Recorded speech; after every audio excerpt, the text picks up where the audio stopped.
What is up, YouTube? It's Alex here again with another video, and today we are joined actually by two of the three team members of the second place Newark Standard Car 5 Vanguard Springfest champions. I don't know what to call you second place, but it was an awesome top for you guys. Why don't you guys introduce yourselves and just some tops you've had in the past? I'm Chris Snow. I had a top prior to this playing V Premium Amon. And that was pretty much it. And then I followed up with the D, Nice. playing Chrono Jet. My name is Mike Franquette. I am a local to Long Island. I have quite a few tops, actually. We got the second place recently in New York for teams. Then at the singles prior for New York in the city, I got first place there. Then the third place team at New Jersey in last year, 2022, for V. I have second place ARG Nationals and the Connecticut tournament they ran. Nice. I was that OTT Gize player. And then I have a bunch of tops in like Buddy Fight. Like I have like 6-ish tops in there. Jeez, yeah, like I remember you're heavy into that. So RIP Buddy Fight. So first off, thank you guys again for just joining us. I know Berth, the third team member, kind of dropped off. Some power issues over there, but it's fine. We'll continue with Adam over here. So just kind of opening it up. I know obviously you guys have topped in the past, and Chris, I know you said you topped only once before, but we know you from other card games too and stuff. So I know you guys are both very competitive players, obviously on the island. But can you guys kind of just go into your mindset before the event? Like, what mental prep did you kind of do? Did you kind of go in with the expectation, oh, I'm gonna win? Like, what made you feel like you could win, if so? And just kind of just go into that, your general mindset. I mean, I think genuinely, like, when going to regionals, especially for playing as long as we have, that like I went into the mindset of like we practice every matchup we think we're gonna see. You know, we do play those smaller decks that aren't as popular, but we always do those matchups that matter, and we kind of stay focused on what actually is winning in other regionals. And you know, we kind of just go back and forth between swapping decks to understanding why they're winning and what's making them so powerful. But overall, usually, you know, from my experience, at least, you know, when I go to regionals, I always go to win. Yeah. You know, obviously, I feel like that's like always that game plan. But yeah, going into regionals, like the mindset is just always just knowing your matchups and making sure you don't make those little minor mistakes that cost games. I would say that's basically how I go into regionals personally. How about you, Mike? So for me, so the mindset is obviously to win. For example, like I really liked Ava, especially because I used it to qualify for Worlds, and then I played it at Worlds, and then I played it in this team tournament. So like Ava was pretty special to me. So I really wanted to win that. So I was kind of prepared to do whatever it took in terms of practice. Obviously not cheating, because that's the rules. But yeah, it's a lot of like practice. I mean, you got to go with the right mindset. Like something I've learned throughout my years of playing card games is like mindset is basically key. Because like one thing I noticed when I first started playing Yu-Gi-Oh back in the day was like I was very inexperienced and I wouldn't know things, and my opponents were way more confident. I would be like, oh, I'm probably going to lose. It's one of those things where it's like, if you think you're going to lose, you're probably going to lose. But if you think you can win, you'll find opportunities that help you win, in a sense. It's like, you know, guarding certain ways. Yeah. So, I mean, I definitely go in with a lot of practice. I mean, it's like, I don't know, 20 hours a week or something like that. Okay. Yeah. Definitely, that's like an understatement. Like we going and putting in 40 hours too. Like it gets crazy sometimes. Cool. Yeah, that kind of segues us to like my next question. Really, like, what is the practice routine? And thank you for obviously touching on just the mindset. Like, what do you go into practice like with? Like, all right, I'm just gonna log this many games. I want to know these matchups. Like, what is kind of the routine in general? Like, what is your practice like? And the actual like card game prep, so to speak. You go first. I mean, honestly, it's like I said, like we kind of like try to test all those like big matchups that we know we're gonna see. Like when you're playing a deck as like high as Chrono Jet, you know you're gonna verse into that mirror match, and it's very, very, very specific ways to play it to like get those wins. And sometimes those minor plays are huge. You know, you learn a lot from playing against different play styles, so it's always good to play a lot of other players. And you know, I think the practicing that makes it key is like just playing every matchup, and then even if possible, like swapping, so you understand like the deck weaknesses from your standpoint, and then playing against it, you see why it's so strong. But overall, like I think it really comes down to like the practicing you put in. Like obviously you got to put in hours, you got to put in that time and effort, but it really comes down to like fundamentally understanding what you're practicing for. Like Yeah. you know when you're versing a matchup, it's a bad matchup. You really have to see what you can possibly do. And sometimes, unfortunately, you kind of just have bad matchups, and it's like you've got to play to your best. And you know, I think those matches are like the important ones that when you're practicing, you have to keep practicing for. Yep. So personally, I feel with a lot of that is it is matchup. I'm sorry, I forgot the question. No, it's just your general like practice, how you approach practice. Like, is Practice, there? Yeah. I think it's something else. Yeah. So with practice, a lot of times it comes down to like learning your matchups. Like for example, I like played Ava again for effectively 2 regionals and worlds, and was one of those decks where it's like that deck progressively got more and more complicated as more stuff came out. And a lot of things like I noticed was like one of my big issues was going into worlds was Ava has bad youth bird matchup. What are little things you can do? And especially like when I first started playing against it, it was bad. It was like I was getting wrecked. I was like, what's going on?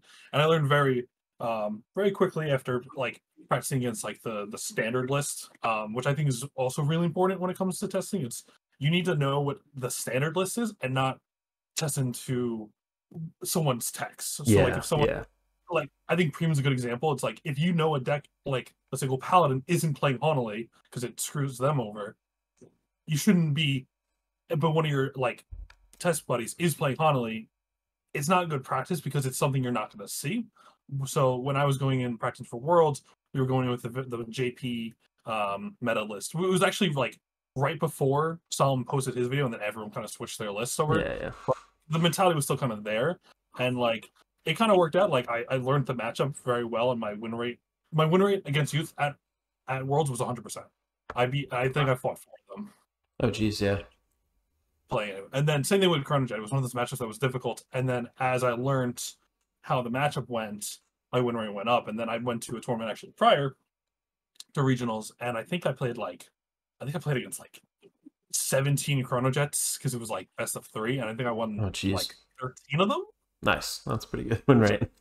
So like I do think learning your matchups and learning how your deck goes into matchups and then testing different strategies is important.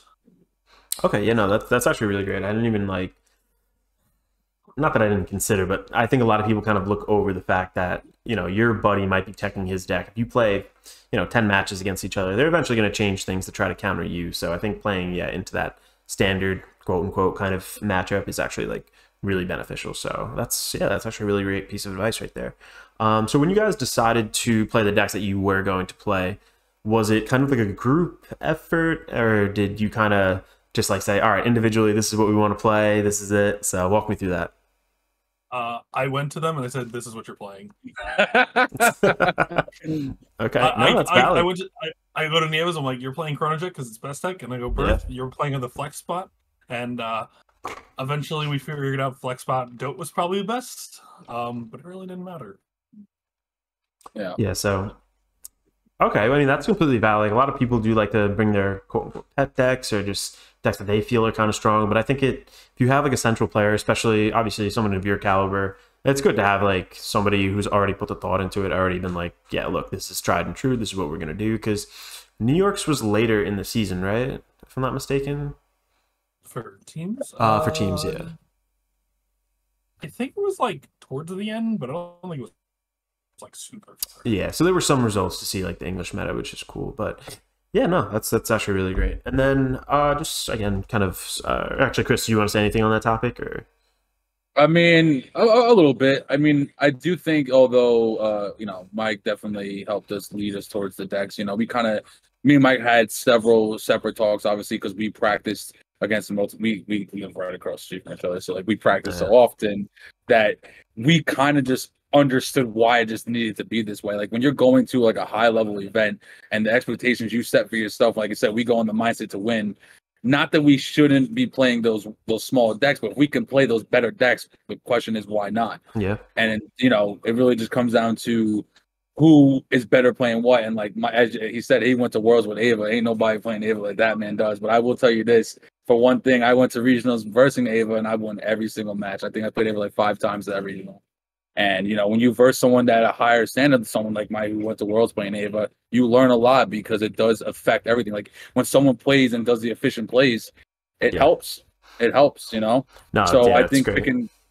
picking Chrono Jet was a great choice for me. I was definitely happy about it. The outcome was amazing. So yeah, no, play not only kind of like you mentioned a high tier deck, but then play it into somebody who's also just playing another high tier deck and is a high tier player. I feel like that practice is invaluable. So that's actually really nice. Right. Next up over here too, can you guys just walk us through like some highs and lows of the day? I know it's a really long event. You guys have been in that position before, but are there any kind of tips, strategies, things that kind of get you through, or just any interesting stories really? I guess I'll take lead here. Like coming from someone who lost round one. Round one was definitely rough for me and 13 Birth. We lost the first round, and it was kind of like a down for the team. Losing the first round is rough because now you got to fight that ladder. You got to climb all the way up to get to that threshold, and it's like now we're really stressing. And it's like I think I was a good pickup for the team and saying, all right, let's take a deep breath. Let's get to that again. We're going to go back in there and we're going to go all the way. And, we made it to second place. That was the only round, me and my third teammate lost. And I'm going to let Mike go ahead and finish the rest. I'm sure this is the part he wants to tell everybody. So I guess we should start with the fact that we did lose round one, then proceeded to win the next 7 rounds. And then we won the top 8, and then we won the top 4. And then obviously we lost the finals. So we lost 1 and then won 9 straight. So like, first of all, that was like just super hype going in there. It's like, oh my God, are we going to get like almost like the losers bracket up, which was great because in the last rounds I think they increased the rounds, or they should have cut it around early, but they didn't. And then we fight the undefeated team, and they were really cocky, and then we just clapped them. Nice. Which was really fun. But like, if that team is listening, you didn't hear that here.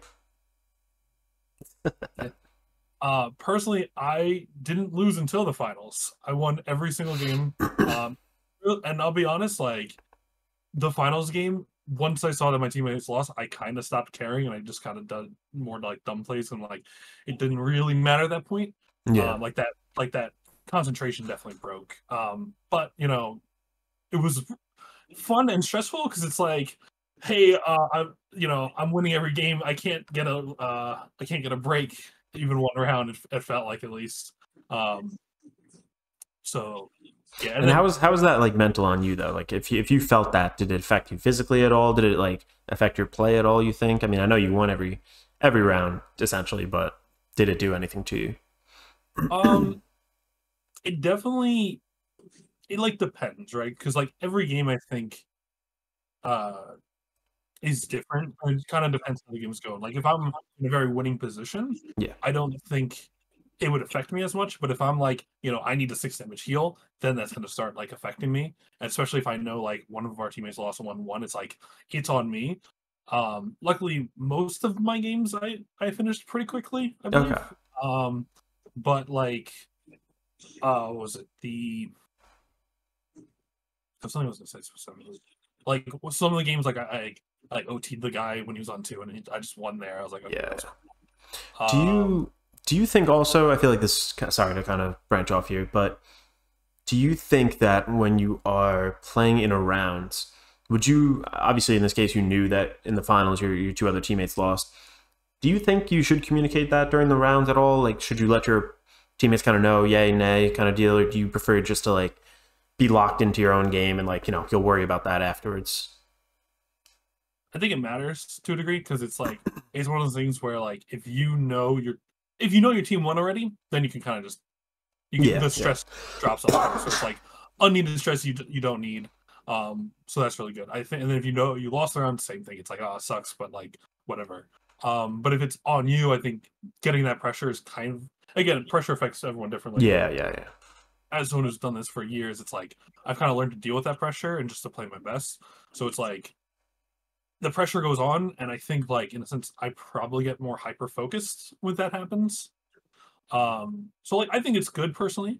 One thing, quick side thing, because it's kind of like the memory for the regional, which I thought was really fun. So I was playing monsters in top 8, and one of our teammates lost, one of our teammates won. Chris won, and I'm playing monsters, and I tech that one person card, the laser taser girl. Oh the yeah, laser yeah. card, Let's call and I down play tap. it, and I swing in a certain because I knew he didn't have any more of like the Godzilla looking card, and I tacked in like a certain way where if I tacked the wrong way, he could have lived. If I tacked the right way, I won.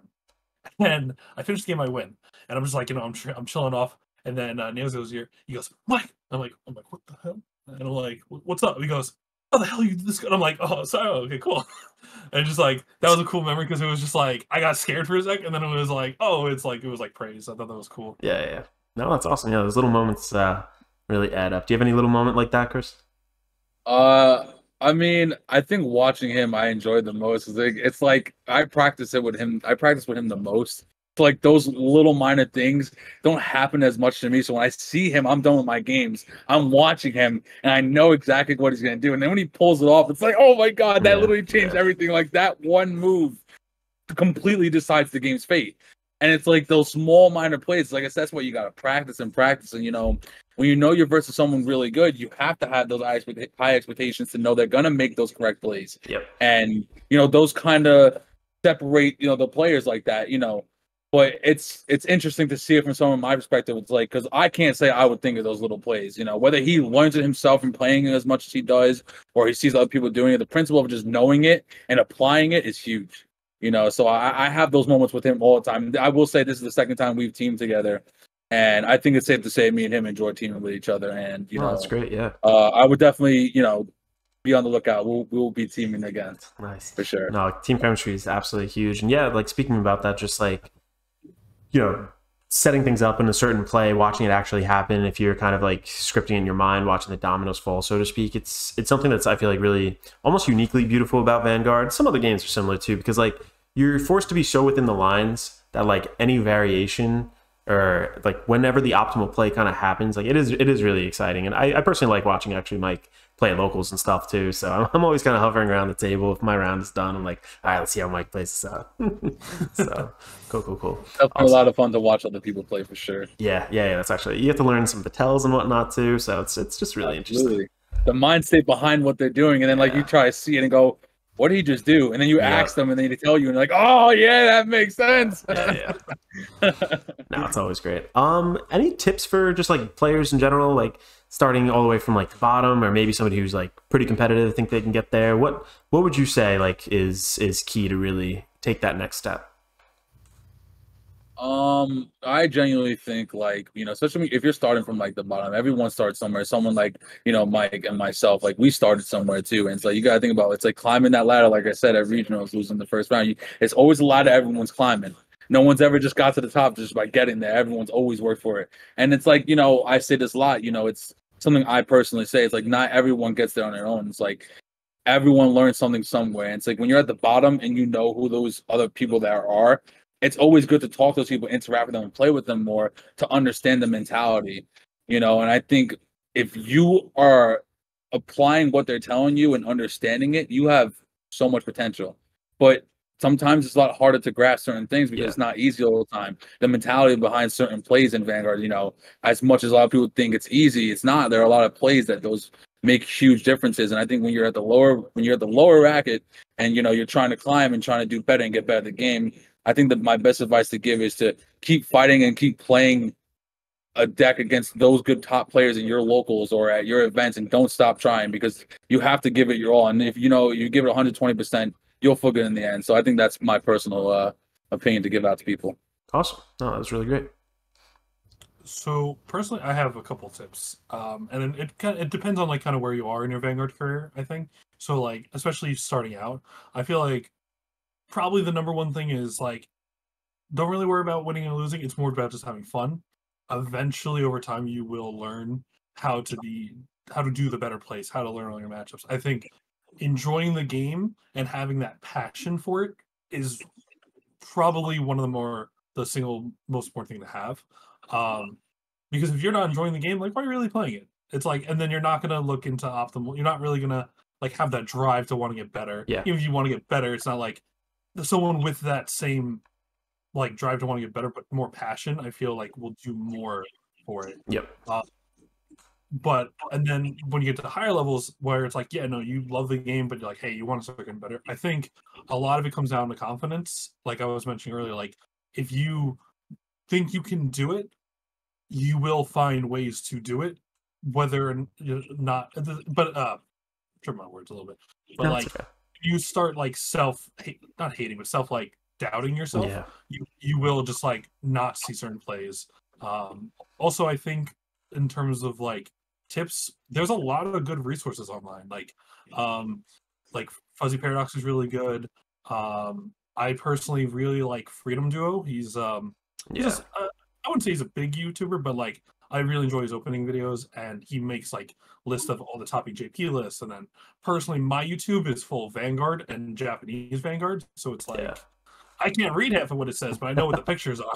Exactly. Yeah. So I do personally. I like eat, breathe Vanguard, and it's like it is my favorite game, and that's kind of like why I can say like that passion is important.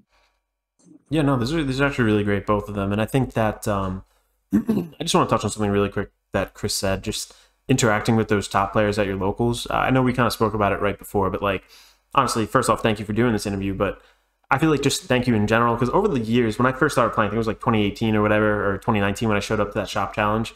Like I didn't know anybody, I didn't know anything, but like you, Ruben, everybody was like just so nice, and like they taught me, they walked me through certain plays, things of that nature.